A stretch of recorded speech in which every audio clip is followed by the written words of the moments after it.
É 3 velas. Não. E adivinha, é 3 cabos de vela também.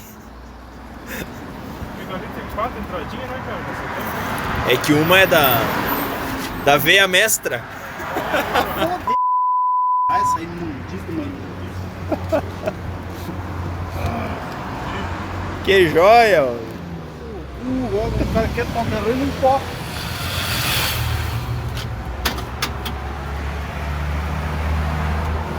Vai ter que viver debaixo, deitado, cheio de martelo, deixa aí.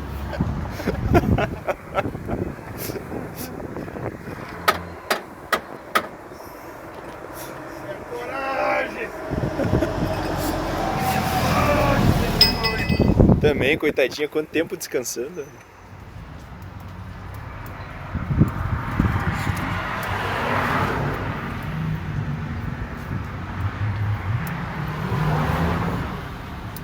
Parou de novo.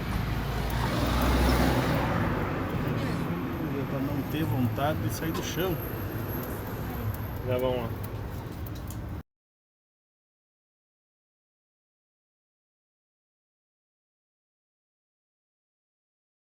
Mas pensa num carrinho alinhado esse Uninho. Jesus amado. Bom, coitadinho, o problema não é nem o alinhamento, porque se eu solto o volante completamente, ele até anda em linha reta. O problema é essa direção aqui que o pessoal acabou fazendo uma manutenção na buzina nesses últimos dias.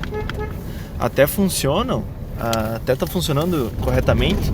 Só que o que acontece, pessoal, o pessoal montou o volante de uma maneira errada. Eu vou tentar corrigir isso aí agora de tarde. O que a gente tá indo fazer, pessoal? Então, eu tinha proposto para vocês pra gente fazer rápidos vídeos no estilo vlog, né, mostrando para vocês o nosso dia a dia aqui. Então, hoje nós vamos verificar a saúde da nossa Kia Towner. A gente acabou, desculpem. A gente vai verificar a saúde da nossa Kia Towner hoje. Nós acabamos comprando ela algumas semanas atrás. Porém, eu nunca dei a primeira partida, nunca tinha conseguido ligar ela, né? Então a gente comprou ela em cima de um guincho, colocamos ela na frente de casa, limpei ela rapidamente, só para tirar o limo mais grosso da parte de cima, principalmente que estava bem feia, né? E aí acabamos levando ela na oficina, o pessoal da oficina não conseguiu ligar ela, levamos então para a autoelétrica, onde ela tá já fazem praticamente 2 semanas. Eu vou tentar fazer algumas imagens dela agora para vocês e aí vocês vão poder acompanhar junto com a gente qual que vai ser o orçamento, qual que é a ideia que o pessoal tem de problema, se é um problema de distribuição, que relacionado aí à parte de ignição, se é algum problema no motor ou se é alguma coisa mais grave. Beleza, pessoal? Vou tentar ainda hoje, ainda agora da tarde também, mostrar para vocês uma parte do trabalho que está sendo realizado na nossa Xara Picasso. Nós deixamos, aliás, alguns dias atrás um vídeo rápido ali mostrando mais uma Picasso que apareceu na oficina, né? Parece que os problemas nunca andam sozinhos, né? Eles atraem mais problemas. Brincadeiras à parte. Vamos ver o que aconteceu com o nosso carro, se tem solução ou não e qual que é o orçamento. Tento colocar essas informações para vocês também. Beleza, pessoal?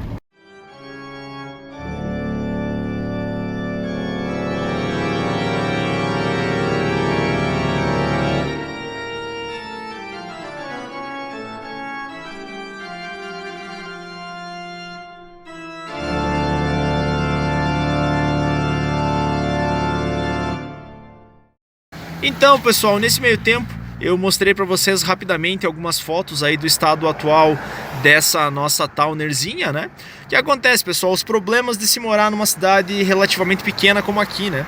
Levamos numa autoelétrica, então, que nos faz um preço um pouco mais baixo, né? Por considerar a gente como revenda, a gente acaba geralmente enviando 2 ou 3 veículos por semana para eles, né? Só que acontece, nós temos prioridade baixa lá, né? O pessoal simplesmente desmontou parcialmente o carro, fez alguns testes aí com uma bobina diferente, como a gente solicitou, mas foi basicamente isso, não fizeram muita questão de mexer no carro, né? Isso deixa a gente um pouco chateado, deixa a gente um pouco frustrado, na verdade, mas eu não tenho muita escolha, pessoal. Se eu morasse numa cidade maior, talvez a gente teria mais opções de autoelétricas, né? Mas no nosso caso aqui, nos resta deixar mais alguns dias ali, ver se o pessoal vai mexer. Caso o pessoal não realize o serviço de maneira nenhuma, aí a gente vai ter que realmente procurar alguma outra autoelétrica que esteja disposta a colocar a mão de verdade no nosso carro, né? Bom, pessoal, eu vou agora tentar dar sequência ao projeto da Xara Picasso, tento gravar mais um pouco de vídeo para vocês e mostrar o que a gente vai fazendo aqui durante a tarde, beleza?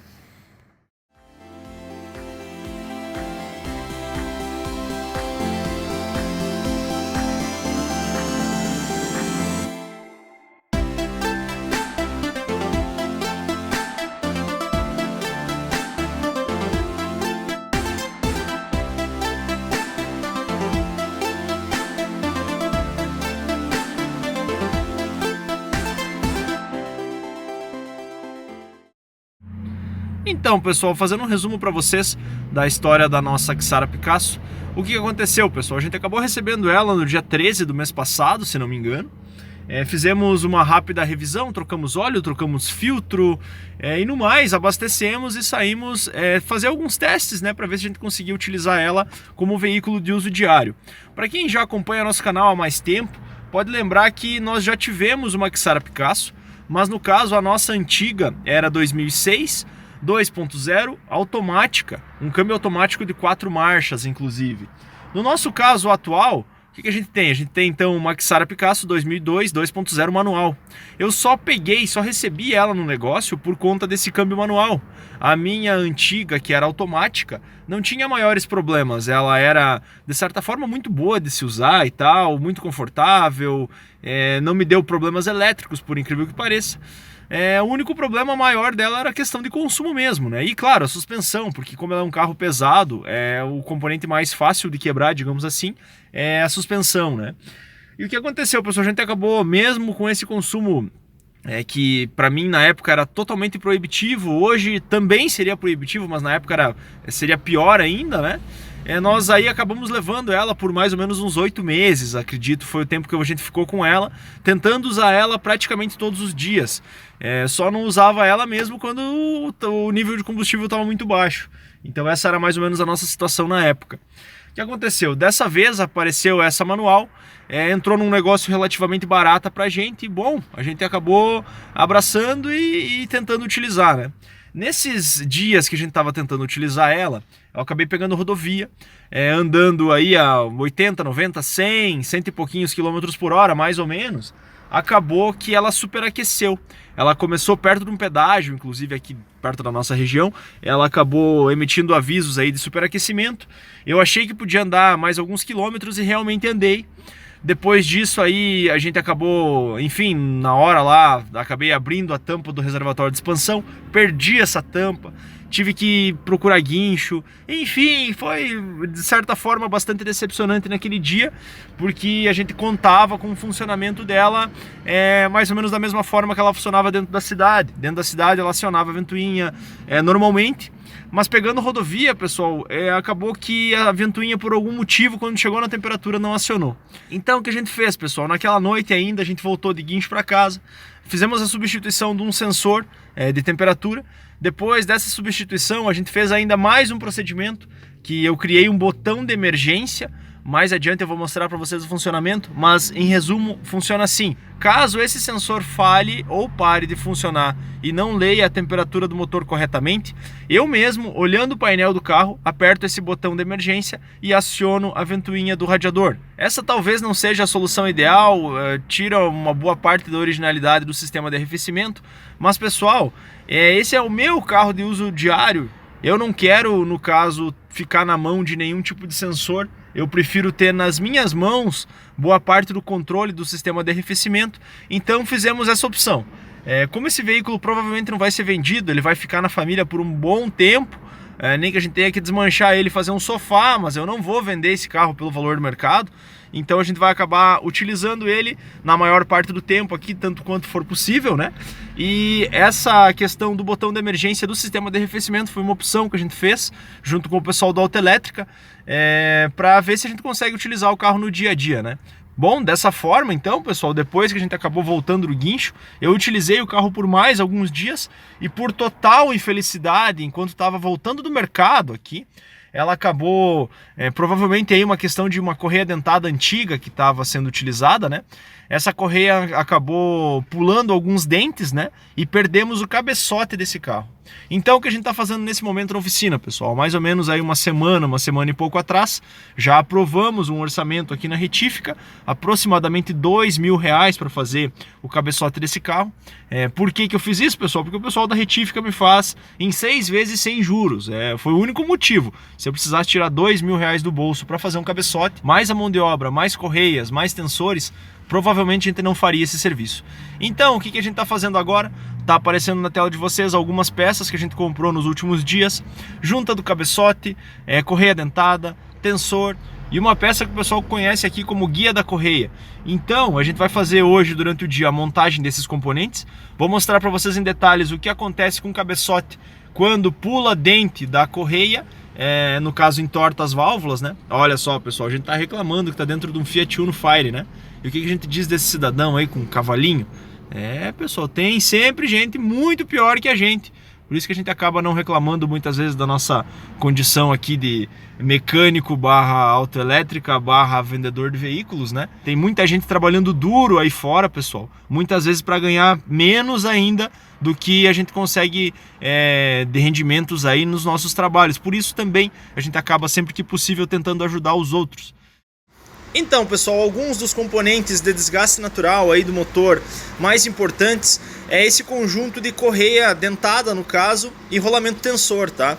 Muitas vezes essa manutenção é negligenciada pelos donos, né? A recomendação pode variar de fabricante para fabricante, mas de uma maneira geral, a maior parte deles recomenda a troca aí a cada pelo menos 30.000 quilômetros, tá? O que acontece, pessoal? Nós recebemos esse veículo numa troca, eu acabei vacilando, acabei empurrando com a barriga a troca dessa correia. Eu até ia fazer ela, mas ia fazer ela mais próximo aí do final do ano, ia tentar andar com o carro da maneira que a gente recebeu por mais algum tempo.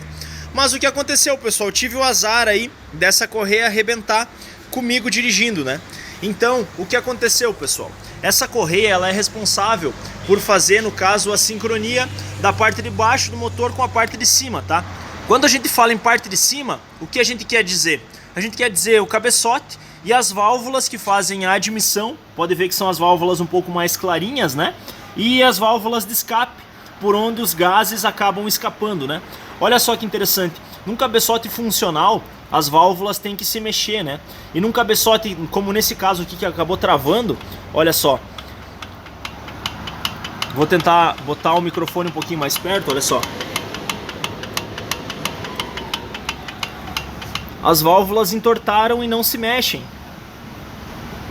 O pessoal vai desmontar completamente esse cabeçote e fazer o chamado assentamento de todas essas válvulas. Esse é um dos motivos também que os motores, no caso aqui 16 ou 20 válvulas, que são mais comuns, né, terem uma manutenção um pouco mais cara. A manutenção custa praticamente o dobro numa comparação direta com 8 válvulas, né? Então, pessoal, nos próximos vídeos vocês vão poder conferir junto com a gente qual foi o custo total de toda essa brincadeira aqui e se no final da história deu tudo certo e o carro vai voltar a funcionar corretamente. Beleza, pessoal? Então, fiquem ligados aí no nosso canal. Ainda durante essa semana, a gente vai dar sequência ao projeto do Santana, ao projeto também do nosso Golf GTI. Vocês vão poder acompanhar as etapas de recuperação desses dois veículos aí. Beleza, pessoal? Caso vocês queiram nos ajudar nesses projetos, nos chamem no WhatsApp. O banner está aparecendo na tela de vocês nesse momento. Me chamando no WhatsApp, eu passo para vocês regulamento, a gente tira dúvidas referente a esses projetos aí e também ouve algumas críticas e sugestões de vocês. Beleza, pessoal?